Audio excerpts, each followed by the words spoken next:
Welcome back. On this video, I'm going to quickly talk about how to analyze data in Fabric using Apache Spark.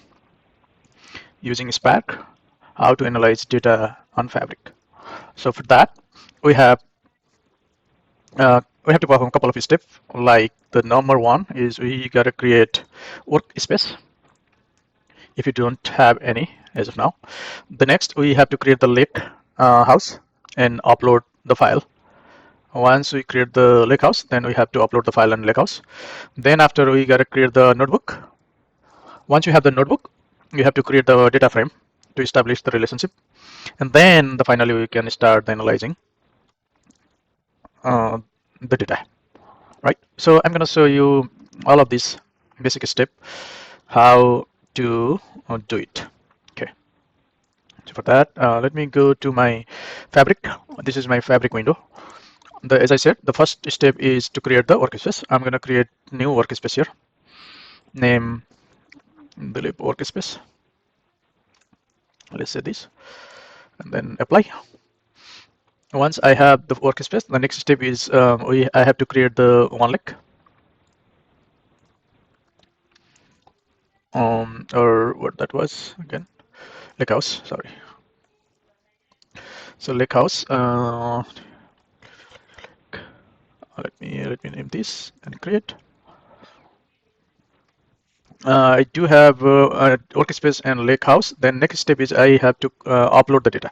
So once I have the Lakehouse, it's create a table and files. So I need to upload the file here. So before I upload, let me create the one orders folder. And then with this folder, I'm going to upload the file. Right click and upload the file.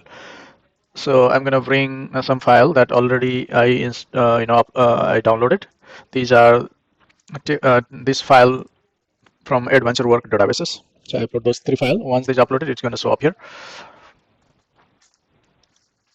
Okay, so these are uploaded. So the next is create the notebook, right? So the next I have to create the notebook. Let me create the new notebook from here.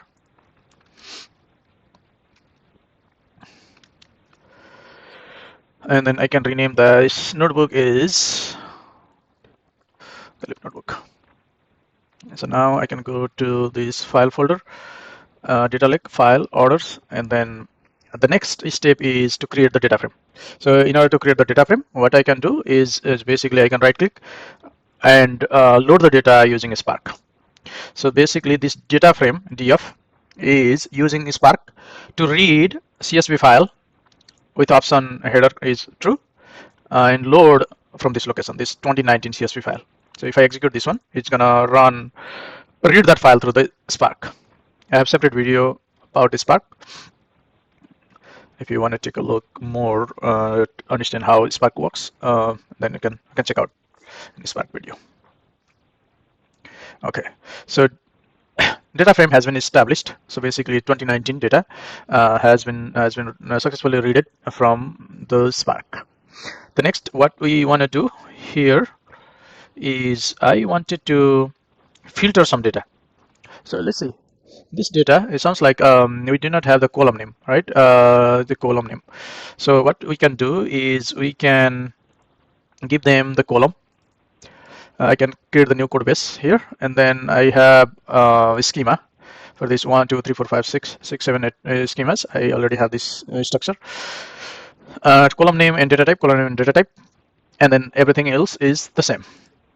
So I'm gonna read everything from all CSV. So not only the one CSV, but in this case, I'm gonna read from all CSV. This is possible as well, like 19, 20, and 21.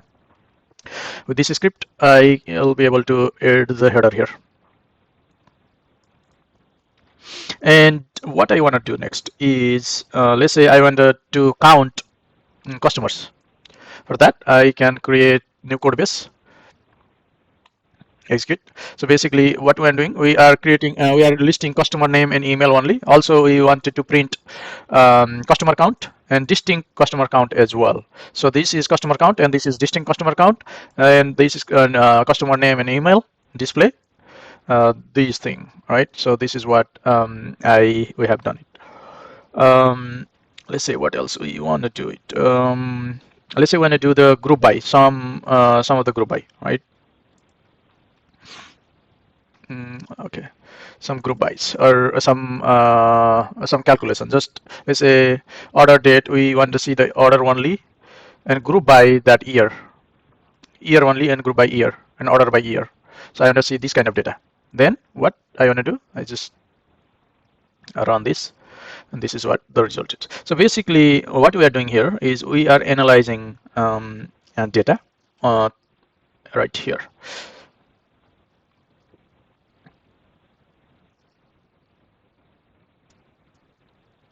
We can do partition. We can do many other things like uh, what else we want to cover. Um, Yeah, I think that's pretty much all I wanted to share in this video. Basically, we can upload this file and then we can you know do our DML operation or various type of operation and things like that. And if I want to write this, as of now, I have this thing on file only right here. We do not have anything on the table. So for the table, there's a table is there is a if you want to create the table, it's possible as well with save as a table function.